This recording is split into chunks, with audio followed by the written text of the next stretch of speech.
Enchanté, merci de voir autant de monde pour cette conférence malgré le vendredi après-midi. On va essayer de vous tenir éveillé après manger et après 3 jours de conf passionnante. Guillaume Mathieu, on va vous parler de craft. Rapidement des concepts. L'idée, c'est pas de redétailler le craftsmanship, il y a eu déjà des conférences sur le sujet. Donc on va passer assez rapidement. Nous, l'idée, c'était de plus vous faire un retour d'expérience sur comment on a déployé le craft à l'échelle de projets et puis ce qu'on est en train de faire avec Guillaume à l'échelle d'une communauté tech de 8000 tech. Pour faire un peu d'autopromo quand même, on est là pour ça. Donc moi c'est Mathieu, donc je suis le lead de la communauté tech chez Soprasteria en France. Et je suis aussi le cofondateur de Volcamp, petite promo pour une conférence en Auvergne. Si vous ne connaissez pas l'Auvergne, c'est l'occasion de venir en octobre 12 et 13. Si vous voulez vous tenter en tant que speaker, il y a un CFP qui est ouvert aussi. Et je suis accompagné de Guillaume.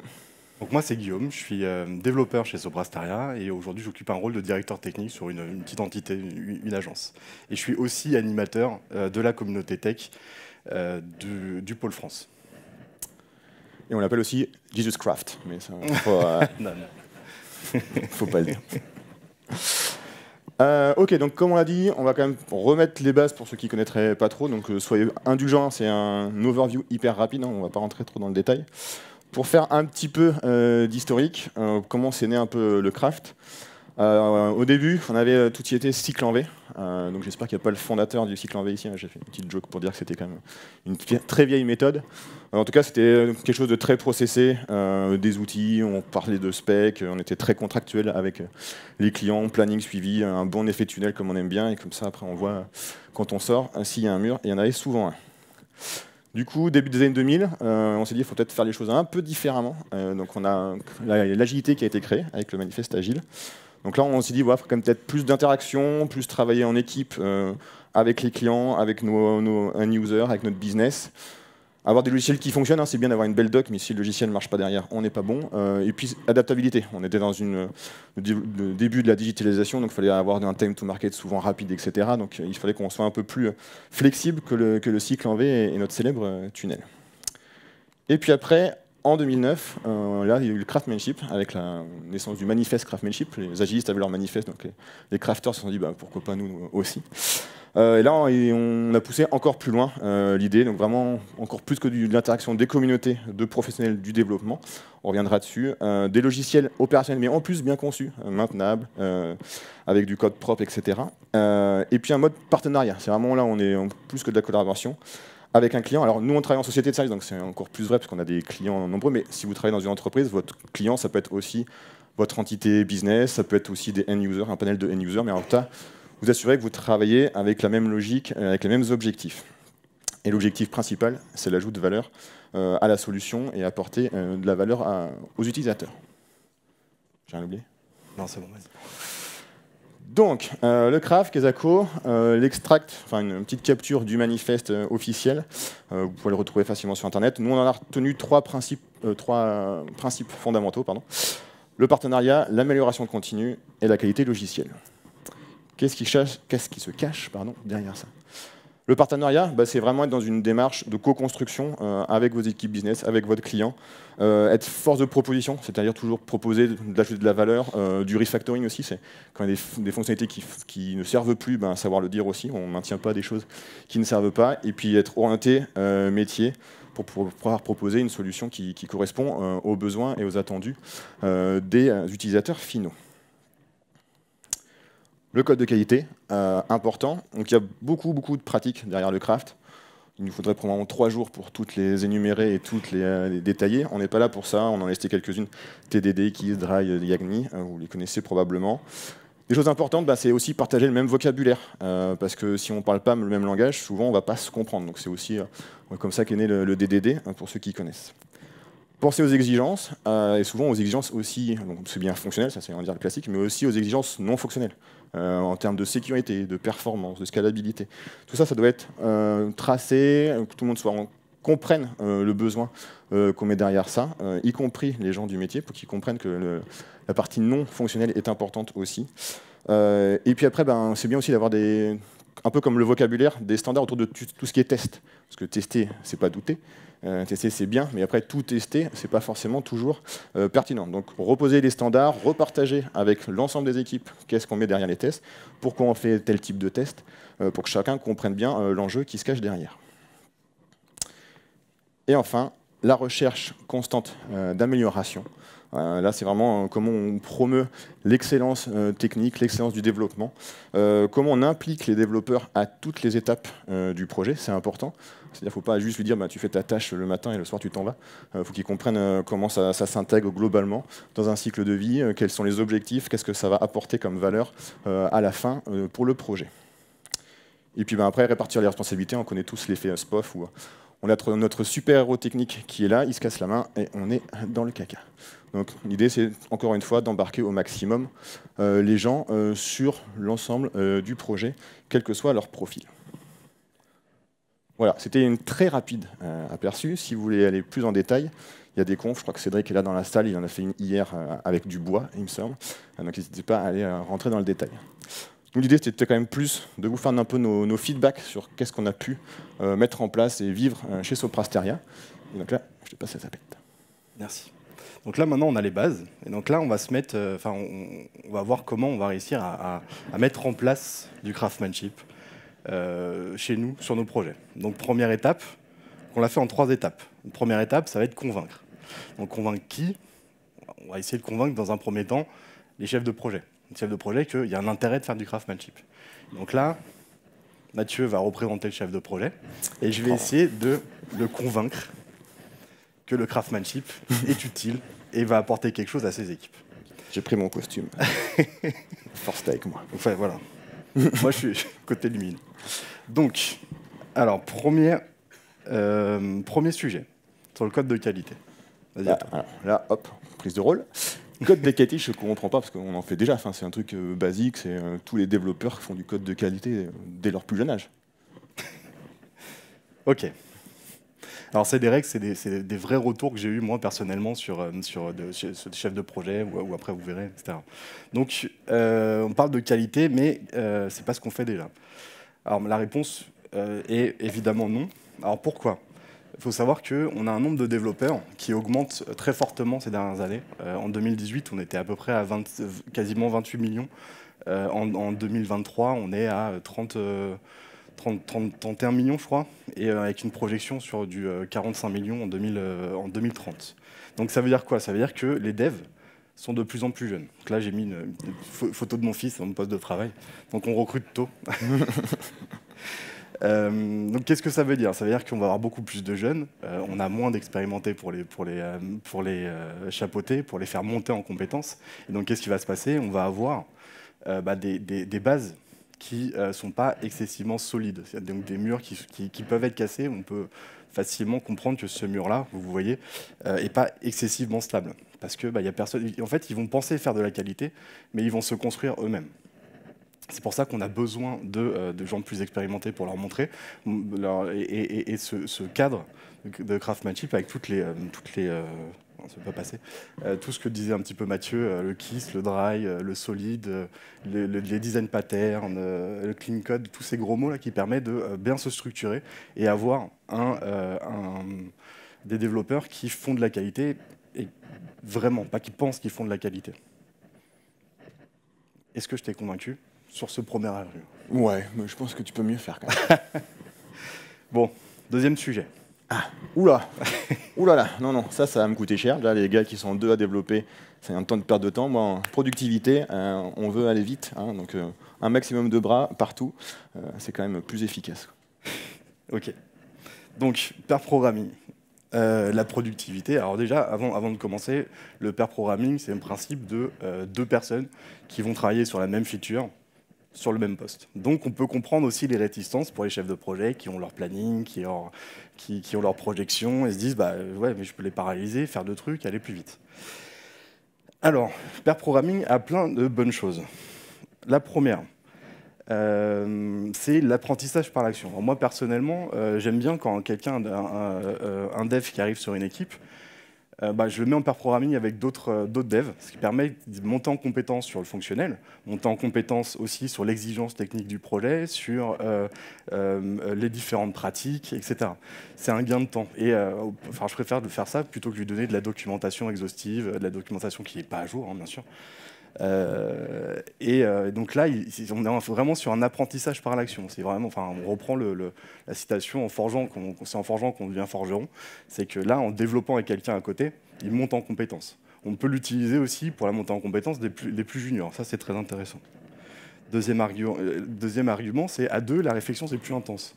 Pourquoi ? Parce que on doit convaincre l'autre de la solution, de la conception qu'on veut. Donc il y a du challenge, il y a déjà il peut y avoir de la bisbille d'ailleurs.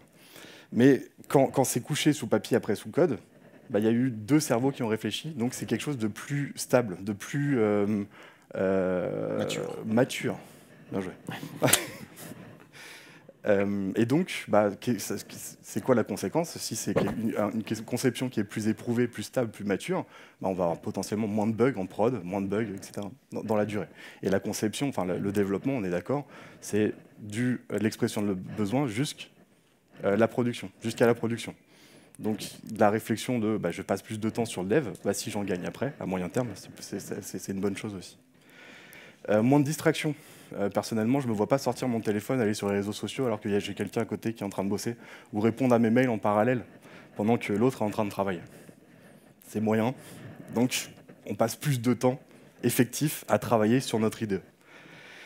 Moins de stress. On partage le stress parce qu'on a la responsabilité sur les deux personnes qui ont travaillé.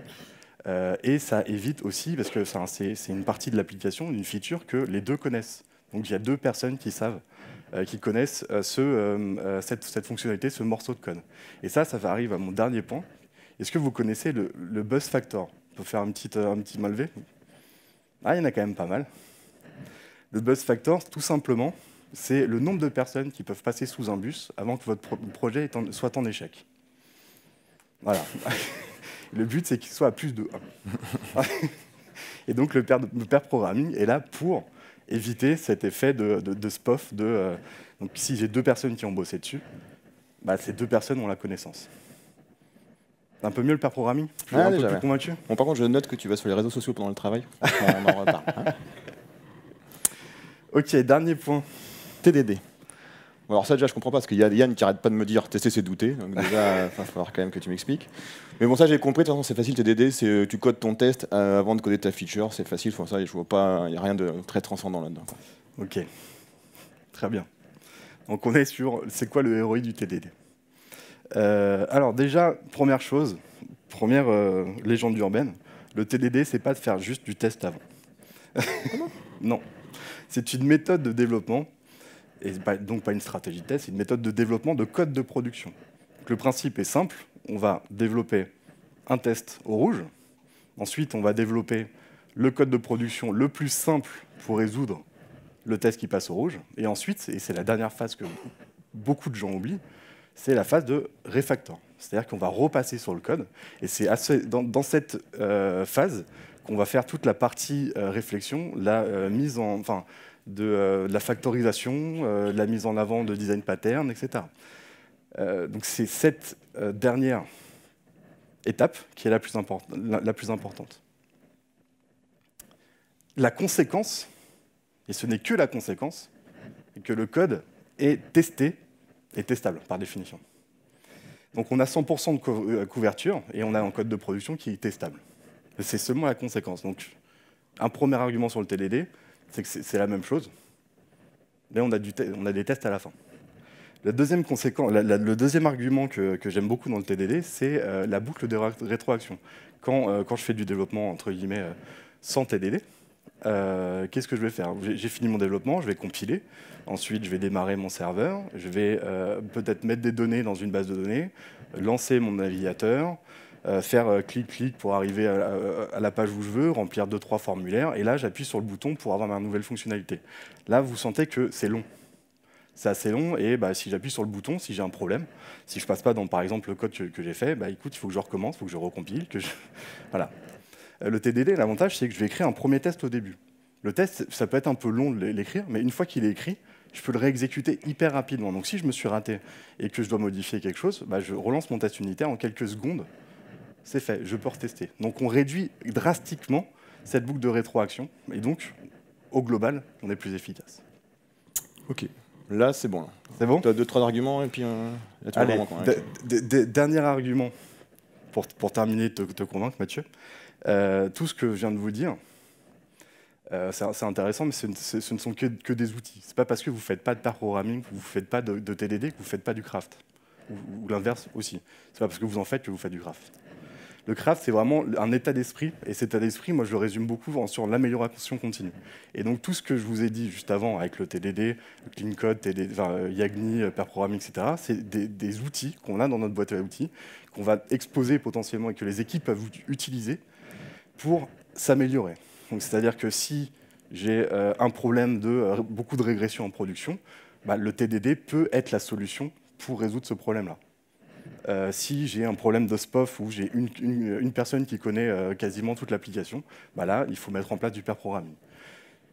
Voilà, il ne faut pas mettre tout d'un coup, pas parcimonie, et par rapport aux besoins de l'équipe. Et cette amélioration continue est très importante. Ok, c'est bon? Tu m'as convaincu. Donc bah, maintenant, il faut qu'on aille convaincre notre client. Hein. Donc, Voilà. Et on arrive sur notre étape 2, acculturer le client. Donc là, tu peux changer encore de costume. Ah mais j'ai que un t-shirt. Ah, si je finis tout nu, ça va peut-être pas le faire. Cette fois, Mathieu va faire le client. Donc, on arrive devant le client, et là, on fait une première possibilité, une première réaction. Celle-là est facile. Je m'en fous. Moi, je veux savoir combien ça me coûte, et je veux avoir une belle architecture bien jolie, avec des carrés, des flèches, tout ça là, un truc sur le papier qui marche bien. L'implémentation, c'est du détail, c'est votre truc, ça. Je m'en fous. Voilà. Le « je m'en fous » complètement. Ça, c'est un vrai retour d'expérience qui m'est arrivé il n'y a pas si longtemps que ça, sur une présentation pour un client où je me suis retrouvé, où j'ai fait une présentation de 10-15 minutes. Au bout d'un moment, j'ai un architecte qui m'a stoppé. Qui dit, enfin, ok, moi je viens pour parler d'architecture, je m'en fous un peu de ton implémentation. Quand est-ce qu'on parle d'architecture ? Là, j'ai pas eu la réaction que j'aurais voulu avoir, parce que dans ces moments-là, j'étais un peu décontenancé, et j'ai pas réussi à répondre ce que j'aurais voulu répondre. Et c'est dans ces moments-là, on réfléchit après, et à froid, on arrive à trouver les arguments. Donc je peux vous donner ces arguments maintenant. Et tout simplement, l'architecture, enfin, sur le papier, l'architecture, c'est beau, ok. Mais si,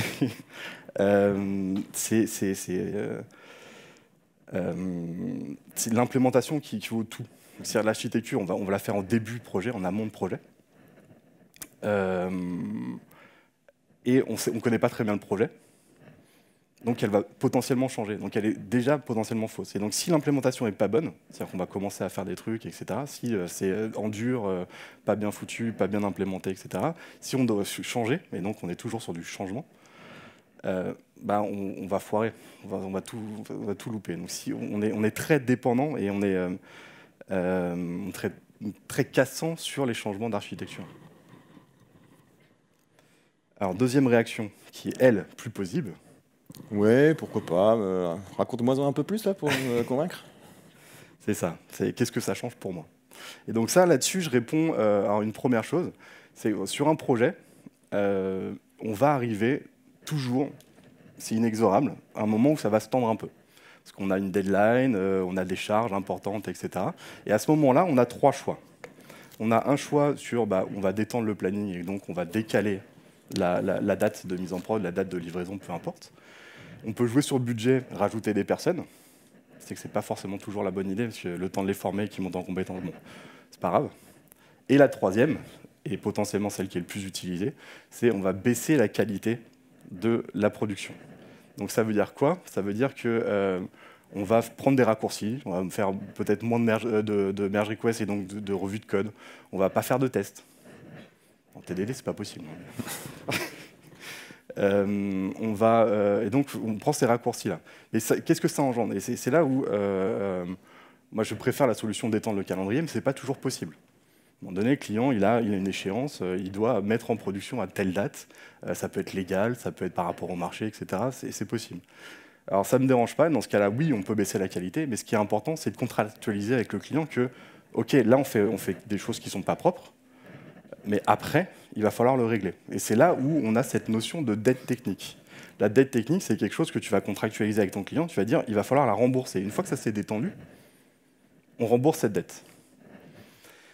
On peut, enfin, je pense souvent la comparaison avec le milieu bancaire. Tu ne te retrouves pas devant ton banquier à signer un prêt sur 20 ans sans faire exprès. Je connais certaines soirées où... Donc si tu contractualises, c'est bien. Et donc je fais la différence aussi avec la complexité accidentelle, où là, plus généralement, c'est ce qu'on appelle dette technique, c'est quelque chose qui va arriver dans le temps inexorablement. C'est-à-dire que plus on va avoir de gens qui vont passer sur du code, plus on va avoir de personnes, ou plus on va avoir de features, plus l'application va être complexe. Et donc, si on n'applique pas tout ce qu'on s'est dit avant, donc, du clean code, des tests, etc., on va avoir une complexité accidentelle qui va monter très vite en flèche, voire même en exponentielle. Alors que si on essaie de faire quelque chose d'un petit peu mieux, avec de meilleure qualité, etc., là, on peut le réduire à du linéaire. Et donc ça, c'est très important que les clients aient ça en tête pour investir aussi sur leur application. Donc c'est bien de faire de la feature, mais il faut aussi investir son SI. Donc si l'équipe de développement remonte que ce bout de code, on ne veut pas y toucher, c'est une boîte noire, chaque fois qu'on y touche, on casse tout, bah, il faut peut-être investir et faire de la refacto là-dessus. Faut penser aussi à monter de version toutes les librairies pour ne pas être complètement obsolète au bout de 5 ans. Et la conséquence, si on ne le fait pas, c'est quoi? C'est que du code, enfin une fonctionnalité où on mettait 2 jours au début du projet où il y avait peu de code, c'est quelque chose qu'on va faire en 3 semaines, 6 mois, 1 an après. Donc c'est de la perte aussi d'argent pour le client. C'est très important qu'il soit acculturé et qu'il comprenne ça. Ok, je pense que là on a tous les arguments qui vont bien, donc maintenant il reste une partie à convaincre. La dernière partie, c'est embarquer les équipes, tout simplement. Et pour ça, on a mis en place un... donc là, on va arrêter de demander à Mathieu de jouer. Ouais. Quand il me ressemble plus quand même. Ah, c'est pas faux. Donc là, pour embarquer les équipes, nous, on a mis en place un framework, une méthode 4S, qui, donc, avec 4 titres qui commencent par un S, d'où les 4S. Très recherché. 6 mois de recherche. Donc, alors, la première, c'est la session de refresh. Donc, le but, c'est que les équipes se regroupent toutes les semaines pour partager les conceptions de la semaine, les difficultés, les avantages, qu'est-ce qu'on peut améliorer. Donc là, on est vraiment sur l'amélioration continue qu'on vous dit depuis le début. Donc, cette session d'entraide, c'est pour ça. On a le Smart Refresh, qui, lui, on est plutôt tous les mois. Et là, on est plutôt sur de la plénière. On va faire des rex, parler de nouvelles technologies, des études qui ont été faites, des POC. Enfin, on est sur de la descente d'informations et de la veille technique aussi pour le projet. Troisième étape, le skill refresh. Donc là, on est sur du tutorat. Contrairement au point juste avant, là, on met les mains dedans. C'est-à-dire que c'est on va développer, c'est du kata, c'est du coding dojo sur différentes solutions. Ça peut être sur une nouvelle technologie qu'on veut mettre en place, ça peut être sur d'autres sujets, etc. Et le dernier, le squad refresh, on est sur la responsabilisation. Donc ça, Mathieu en a un peu parlé au début. Donc on découpe le projet en différents types de technologies, et donc on va nommer un référent par technologie. Donc ça peut être Pipeline, TU, Kafka, etc. Et donc ça va être un référent tournant, tous les 3 mois à peu près, donc pour ceux qui font du safe, tous les PI, et que ça permet de responsabiliser déjà les collaborateurs, et en même temps d'avoir toutes les connaissances sur tout le monde, donc éviter les spoofs de connaissances sur certains sujets. Voilà pour les 3 étapes. Pour résumer, on est sur convaincre, acculturer, embarquer. La boîte à outils, donc la boîte à outils pour tous les devs, et surtout l'amélioration continue qu'on a au fur et à mesure. Yes. Good. Donc là, c'était la partie Rex plutôt orientée projet. Donc ça fait maintenant 2-3 ans que Guillaume et les spécialistes du craft chez nous déploient ça sur les projets. Et du coup, on a voulu aussi passer à l'échelle. Alors passer à l'échelle, pas que niveau projet, c'était aussi introduire la culture craft globalement à toutes nos équipes tech et plus largement à toutes nos équipes. Parce que comme on l'a dit, il faut que tout le monde se sente embarqué. Juste pour remettre très rapidement du contexte, hein, pour ceux qui ne nous connaissent pas, Sopra Steria, on est 22 000 en France, on a à peu près 8 000 techs, donc ça fait quand même une grosse population à animer, mais c'est plutôt sympa, et puis on est un peu à travers toute la France, et donc du coup, en 2021, pardon, on a lancé Tech Me Up. Ouais, 2001, c'est le manifeste agile. T'étais pas né. Si, et donc, pardon, c'était en 2021 où on a fédéré toutes nos communautés tech sous le nom de Tech Me Up. Alors l'idée, c'était pas de... Enfin, on a déjà plein de choses qui existaient à droite à gauche, mais vu qu'on était très dispersés sur la France, tout le monde vivait un peu dans son coin. On s'est dit, c'est un peu dommage de ne pas profiter du nombre qu'on est pour pouvoir encore accélérer. L'idée n'était pas de dire on prend une communauté, on fait qu'une communauté. L'idée, c'était bien que les communautés locales continuent de vivre et nous, on fédère tout ça pour amener un petit peu de poids dans toutes nos réflexions. Et après, ça permettait aussi de répandre la culture tech plus globalement et en se basant principalement sur le craft, évidemment. Du coup, on s'est construit une superbe phrase, un peu rude, mais qui nous plaît bien parce qu'il y a quand même quelques mots-clés qu'on aime bien dans le craft. Développer, hein, ça reste quand même notre métier au quotidien, de faire du dev. Ensemble, la partie communauté dont on a parlé au début, et puis culture d'excellence test. C'est comment on essaie de cultiver le fait qu'on aime faire de la tech, on a envie de faire de la tech et on fait de la bonne tech. L'idée, en gros, c'est de professionnaliser le dev. Alors, le dev, c'est pas juste les lignes de code, hein. C'est vraiment le dev au sens personne, celui qui fait du dev, le tech, globalement, dans son quotidien. Donc, juste rajouter un truc dessus. Ça, c'est quelque chose qui nous a... Enfin, on l'a présenté aussi à toute notre hiérarchie, donc au COMEX France, et donc on a embarqué aussi tous les décideurs avec nous, ce qui nous a permis aussi d'aller un peu plus loin, et d'acculturer et de diffuser encore plus à grande échelle. C'est sûr qu'avoir un sponsoring assez haut, ça aide aussi, ça ouvre des portes aussi, on va pas se le cacher. Quand des fois ça bloque, on sait qui appeler. Du coup, comment on a bâti ça sur 3 axes. Donc l'idée, c'est les 3 axes qu'on souhaitait vous partager pour que si vous avez envie d'essayer ça dans vos entreprises, vous ayez quelques idées. Hein. C'est pas la recette magique, hein. Nous, ça marche bien chez nous, mais il faut savoir s'adapter à tout contexte. Donc un axe, évidemment, autour des RH, des people, en termes de formation, tout ça. On reviendra un peu en détail sur chaque point. Opérationnel, c'est au quotidien, comment on fait que les devs, les techs puissent s'épanouir, qu'ils aient un environnement de travail qui convient pour atteindre cette excellence technique et puis avoir cette culture tech. Et puis communication, enfin, on est un peu là aussi aujourd'hui, c'est globalement en tant que tech, on aime bien partager son savoir. Donc partager notre savoir en interne, en externe, nos savoir-faire. Le fait qu'on soit nombreux, ça veut dire qu'on a probablement quand même des gens plutôt capés sur pas mal de sujets, donc c'est quand même bien de pouvoir les identifier, de pouvoir les appeler pour pouvoir créer cette communauté globale de la tech chez nous. Donc premier point, la RH. Qu'est-ce qui est important quand on veut diffuser le craft au niveau RH? C'est en particulier accompagner. C'est-à-dire aider les gens à se projeter dans une carrière technique. Combien de fois on a vu dans des entreprises où on dit aux gens, si tu veux continuer à évoluer dans l'entreprise, à un moment tu vas lâcher ton IDE et tu vas faire un peu de pilotage de projet, ça sera beaucoup plus fun. Nous, ça, on ne veut pas du tout. Au contraire, on veut que les gens continuent de s'éclater dans la tech toute leur vie.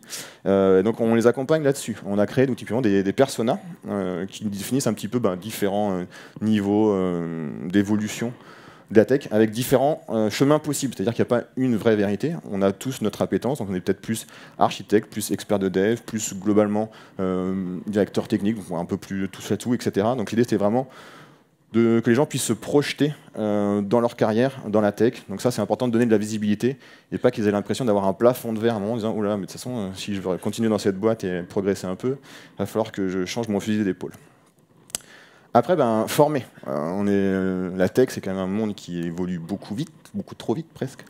Donc il faut quand même former. Donc nous, on a un gros sujet autour des formations, on a un gros catalogue de formations, orienté tech aussi, c'est-à-dire assez global, le plus à jour possible aussi. L'idée, c'est de ne pas te former sur Java 5 en 2023, on essaie d'être plutôt un peu plus novateur.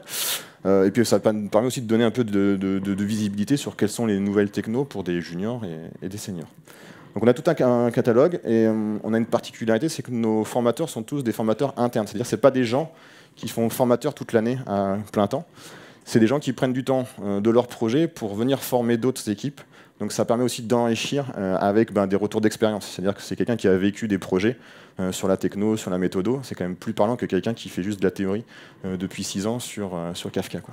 Parce que Kafka, c'est un peu costaud. Et puis toute notion de mentorat aussi, pour que les gens puissent avoir un peu un référent à qui discuter, poser leurs questions quand ils ont des doutes, quand ils se questionnent sur qu'est-ce que je devrais faire, est-ce que c'est les bons choix que je vais faire, quels sont les types de missions, quelles sont les formations, quelles sont les conférences que je devrais aller voir pour pouvoir progresser et m'éclater. Ça, c'est pour la partie RH. Pour la partie opérationnelle. Alors la partie opérationnelle, on a misé aussi autour de la formation. Donc il faut avoir une bonne formation. Donc nous, on a mis en place il y a maintenant quasiment 2 ans un parcours Craftsmanship sur 6 jours. Donc que vous voyez ici. Donc en 3 mois, on forme une vingtaine de personnes et donc on a une vingtaine, voire une trentaine de promos qui se font par an là-dessus. Alors, on vous a déjà présenté la méthode 4S, ça ne sert à rien d'aller plus loin. Sur l'environnement de travail, les devs ont besoin d'un bon environnement de travail pour travailler, les bons outils. Alors, donc là, je trouve que la métaphore sur le craftsmanship, sur l'artisanat, c'est super intéressant. Il faut avoir un bon outillage, c'est ça, le bon outillage pour la bonne situation. Donc nous, on est une grosse structure. On n'avait pas forcément des postes de développement qui étaient adaptés pour tous les développeurs. Donc on a une initiative où on a réussi à donner à quasiment tous les développeurs au moins expérimentés des PC boostés avec du CPU un peu boosté, de la RAM aussi, pour réussir à faire tourner un IntelliJ avec un Teams à côté. Teams est très très gourmand. Des outils aussi, des licences qui permettent de bien travailler, donc des licences IntelliJ, je ne sais pas s'il y a des gens de JetBrains, mais voilà, on fait un peu de pub. Des licences Docker et d'autres en fonction du besoin, en fonction de l'utilité pour le grand nombre et de la productivité. On a aussi une plateforme DevSecOps mise à disposition pour tous les collaborateurs qui nous permet de créer facilement des environnements, créer facilement des VM, avoir un pipeline d'intégration continue pour contrôler la qualité très facilement. Tout ça, c'est guidé avec de la doc, avec tout ça en clic-bouton à disposition des devs à n'importe quel moment. Donc ça, c'est aussi très important. Parce que la qualité, alors c'est bien, sur le papier, on peut se dire on fait la qualité, mais c'est bien aussi d'avoir des KPI pour vérifier qu'on va dans le bon sens. La partie self-service, est assez importante. Si vous pouvez éviter que quand vous avez besoin de quelque chose, il fasse faire 12 IT requests, 4 demandes de support, ça n'aide pas non plus à donner de l'innovation, à donner envie aux gens d'essayer des choses. Donc la plateforme, nous, elle est full self-service, elle couvre pas mal de services du sol au plafond. L'idée, c'est que c'est tout en one click. Donc en tant qu'employé, je me connecte au portail, je clique, je veux un Sonar, un Nexus, je veux faire du GitLab, etc. Je peux le faire de manière totalement autonome, je n'ai pas besoin de demander quoi que ce soit à personne. Donc ça, c'est quelque chose qui marche beaucoup et qui aide aussi un peu à infuser les process, les méthodos DevOps au sein des projets, quand on peut être rapide et efficace. Et on a pas mal de choses réutilisables aussi. On a tout un programme d'inner sourcing pour essayer aussi que les gens contribuent, partagent leur savoir-faire, leurs connaissances, leurs composants, des idées, pour essayer d'animer tout ça. Et puis voilà, encore une fois, on est très nombreux, donc normalement il y a quand même pas mal d'idées qui peuvent poindre partout. Donc on essaie de pouvoir mettre tout ça en visibilité pour que tout le monde en ait conscience. Pardon, je t'ai coupé. Et le dernier point, c'est un petit nouveau qu'on a commencé en début d'année, l'excellence algorithmique. Donc c'est mettre en place de l'expérience pour tous nos devs pour faire des concours, donc s'entraîner à l'algorithmie. Parce que l'algorithmie, c'est un peu le fondement aussi du craft, c'est le métier. C'est réussir à bien comprendre le métier, le transformer en code.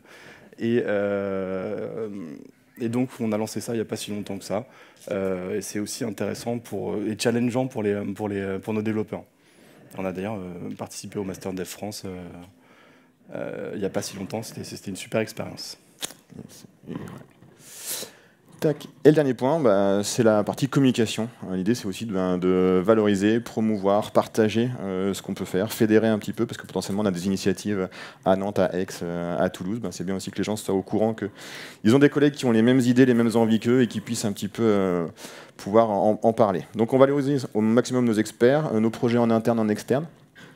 Typiquement, on organise ce qu'on appelle la Tech Assembly, 2 fois par an. En gros, c'est notre petit Devox interne, hein, c'est sur 2 jours de conférence, un peu comme le Devox, mais que des gens internes à Sopra Steria. L'idée, c'est qu'il y a pas mal de gens qui se posent la question de tiens, j'aimerais bien être speaker dans une conférence, mais j'ose pas. Donc là, on leur donne la possibilité de faire ça dans un cadre interne, donc c'est quand même plutôt rassurant, on sait qu'on va être des collègues, bienveillance, tout ça.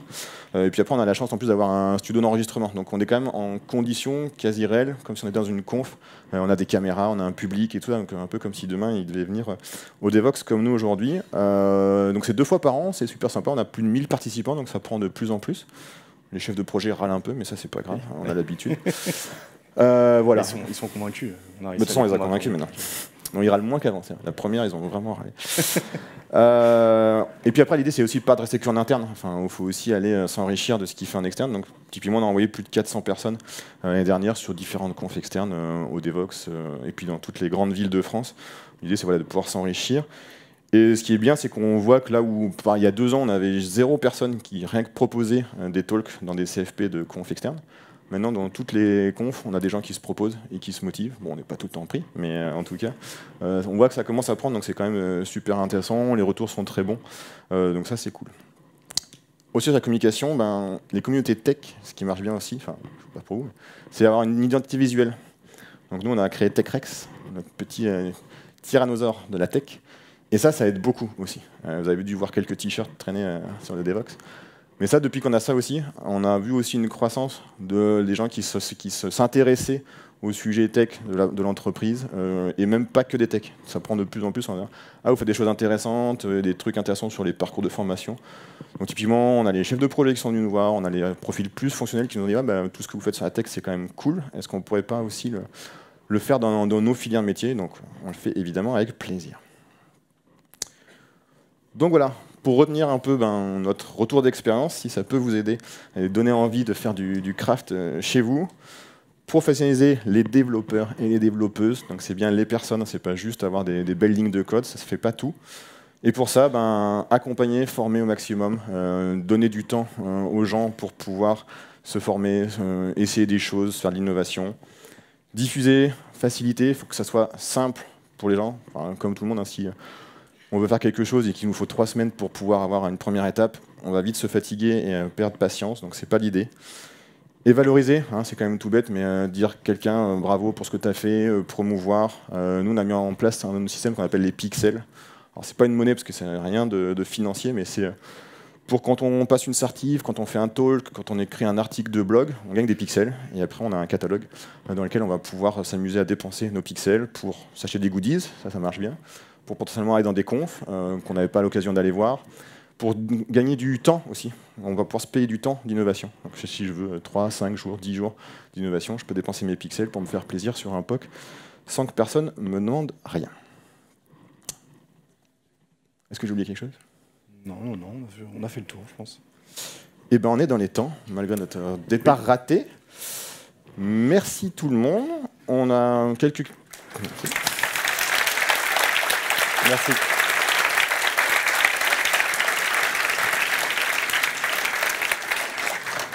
Il nous reste un peu de temps pour les questions. Si on n'a pas le temps de tout traiter, on sera au stand Sopra Steria qui est pas loin. Et on va se faire fâcher si on ne le dit pas, mais évidemment que comme tout le monde, on recrute. Bonjour. Bonjour. Moi j'ai une petite question sur la partie pair programming. Ouais. Comment vous faites pour que ce soit bénéfique pour les 2 personnes, notamment dans le cas où il y a un senior qui travaille avec un junior, éviter un peu le syndrome de l'imposteur de la part du junior qui a tendance à l'inhiber et du coup à un petit peu atténuer l'intérêt du pair programming? Alors il y a plusieurs types de pair programming. On peut utiliser il y a plusieurs façons de faire. On peut avoir le mettre au clavier. Je trouve que c'est une bonne initiative. C'est-à-dire que le plus junior soit au clavier et soit juste les mains entre guillemets pour écrire le code et guidé par le plus senior. Ça donne, ça permet d'apprendre, ça permet d'avoir les réflexes de développer et donc je trouve que ça résout un peu le problème que tu remontais. Et puis pas le laisser à côté, en tout cas, le laisser à côté à rien faire pendant que l'autre développe. Et souvent, je pense que le biais que tu peux remonter, c'est que le senior, en fait, il soit tout seul et que l'autre à côté, il sort son téléphone et il fait rien, quoi. Et puis tu peux faire que le junior, tu lui dis bah commence, que ça soit pas toi en tant que senior qui directement prend le lead. Tu dis bah vas-y, toi comment tu ferais, explique-moi. Ça lui il se pose un peu les questions et ça le force un peu à prendre du recul. Donc ça marche pas mal aussi. On presque donner le lead au junior pour juste être en support plutôt qu'être juste là en disant bah tape à gauche, tape droite et ça. Oui, c'est ça. Merci. D'autres questions? Bon, sinon on est sur le stand juste à gauche. Merci encore.